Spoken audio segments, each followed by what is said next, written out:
is going to be the key that gets Declan Rice to Chelsea. Mark my words, Tammy Abraham to Chelsea is going to be the golden ticket that gets Declan Rice to Chelsea. Watch. Welcome to the Kavkas View, guys. We have got great stories for you today, bratuchi. It is boiling in London. I'm sitting here in the vest top, just finished work and have to record a new video. Let's get into it. Number one, we're going to talk about Tammy Abraham's potential move being to West Ham at jeopardy. But at the same time, different reports are saying different things, and we will break it down, and I'll tell you why I think he's the key to bring Declan Rice to the club. Number two, Chelsea talked to Tchouameni's agent. Interesting. Last week, apparently talks were held. Very, very interesting. Additionally, there are a few other stories that we're going to cover today. Do you want to know? Well, Chelsea are linked with another keeper, former Fulham goalkeeper, to be the third choice backup wasteman, as there always are, Rob Green.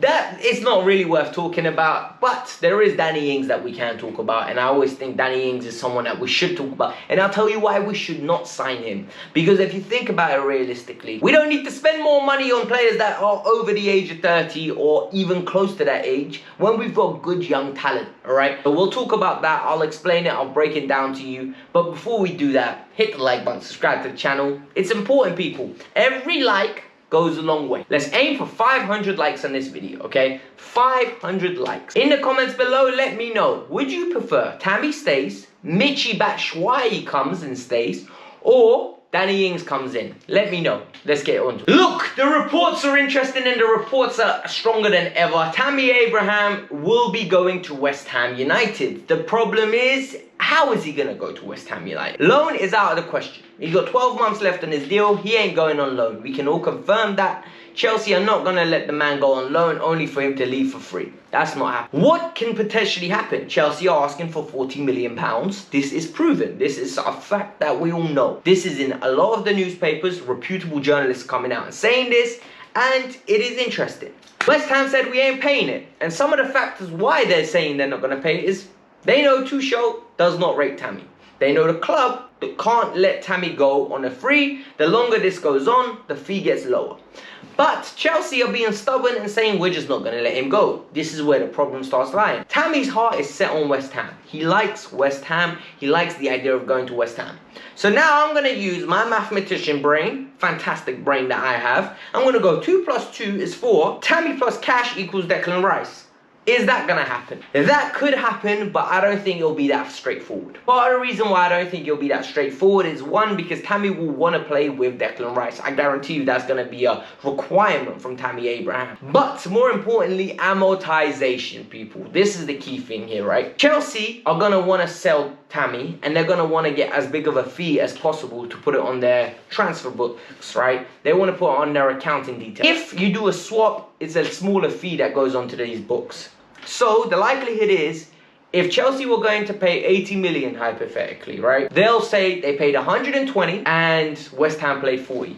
Then you do the minus in, West Ham get the 40 million profit, boom, there you go, happy days, amortization. Because at this moment in time, both players came through the youth academy, both players cost nothing apart from wages. So when you add it together, it's an accounting miracle. Do I think this is going to happen? I don't see Chelsea signing Declan Rice this window, but he will be a Chelsea player one day. I guarantee you he will be. I have come to terms with it. I've shouted, I've yelled, I've screamed, I've got angry, but it's about time I come to terms with it. Things happen and we need to move on. One story that's doing the works and not leaving is the Tchouameni to Chelsea deal. Tchouameni has been getting sponsored by, says Fabregas. My man spoke about him and said he can play any midfield role you want him, whether it's CAM, CDM or CM. And he gave him a very good letter of recommendation if you think about it. So Chelsea apparently, according to Carefree Youth, who has blocked me, don't know why. Everyone blocks me because some people don't like my opinion. I don't understand why. It's my opinion. I'm never rude about it. I don't stick it on you, even when you lot stick it on me. If you guys read half of my DMs on Twitter, oh my god, right? DMs I thought were meant to be a warm, loving place, you know, when you move to people. No, not on Twitter, it's not. It's a horrible place with disgusting statements and people making you feel like you're terrible, right? Literally. But yeah, so Carefree Youth blocked me. I don't understand why, but it is what it is. But apparently, he's reporting that Chelsea met with Tchouameni's agent last week. So, what do I think of Tchouameni? I think he's a very good young talented player who I haven't seen much of. I've seen the few videos on YouTube. I've watched 1 or 2 games here and there. And that was last season, even when before I was focusing on him because I like Alexander Golovin. So I used to watch a few Monaco games here and there, but it is what it is. I don't know what to say about him. The only question I ask is, why did we loan Billy Gilmore out then? Surely it would have been better to sell Billy and let him have a better career. Look, there's a lot of up in the air hands and a lot of people accusing Chelsea of being bad for these players, right? Chelsea offer these players contracts. They pay them money, they pay them security in financially, like in jobs. And more importantly, Chelsea give them a platform. When you play for Chelsea, you get something I like to call a tax rebate. The reason I call it a tax rebate is, God forbid anything happens, there are a bunch of clubs waiting to sign you. So if you get injured and you come out, there'll be a bunch of League 1, League 2, Championship clubs waiting to hire you. They'll be giving you a contract and you will have some sort of ability to work in the industry and achieve good things. The problem here is when people like Bate, Livramento get a cult following, where they get fans with big platforms that make a big deal about it. Not every youth member can make it at Chelsea. And if you can tell me, who is Bate better than? Is he better than Jorginho? No.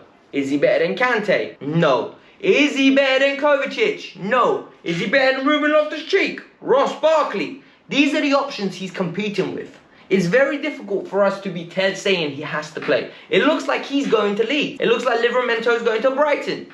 So as you can see now, it's adding up, alright? It's adding up and it's looking very interesting. So guys, calm down, relax yourselves and stop getting attached to every youth team member. It's not helpful. But one thing we should not do, and I hate when we do this, is spend unnecessary money on squad depth. Chelsea are linked with Danny Ings, and Danny Ings has got 1 year left on his deal, and it'll apparently cost somewhere between 15 to 20 million pounds. The Athletic is reporting Chelsea are keen to have him as a backup option just in case everything goes sideways with the Haaland deal. For me, this is stupid. Don't waste any additional money on Danny Ings. What is the point? Look, people are going to say this is like, Alex, you're absolutely deluded. Is Danny Ings that much better than Michy Batshuayi?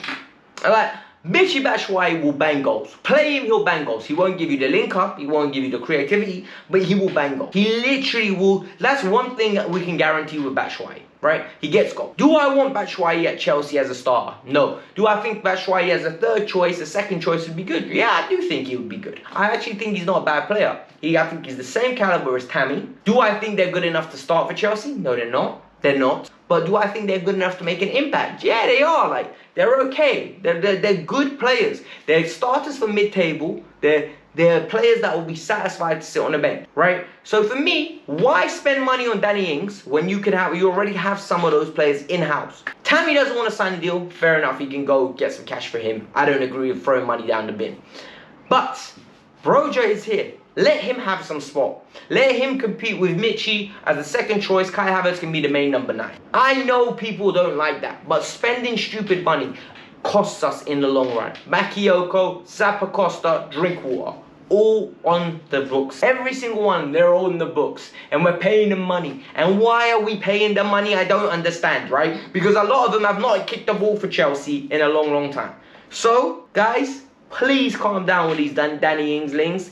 But this was the Kavkas View. I hope you enjoyed it. Hit the like button, subscribe to the channel. You know the deal, blah, blah, blah. But no, jokes aside, hit the like button, subscribe to the channel. Let me know in the comments below. Danny Ings, do you want him at the club? I don't. Tchouameni, do you want him at the club? Maybe I could consider that. Declan Rice, you already know the deal. I'm not interested. And Tammy, good luck if you do move to West Ham. I think you're going to do great. But peace out. I'm out.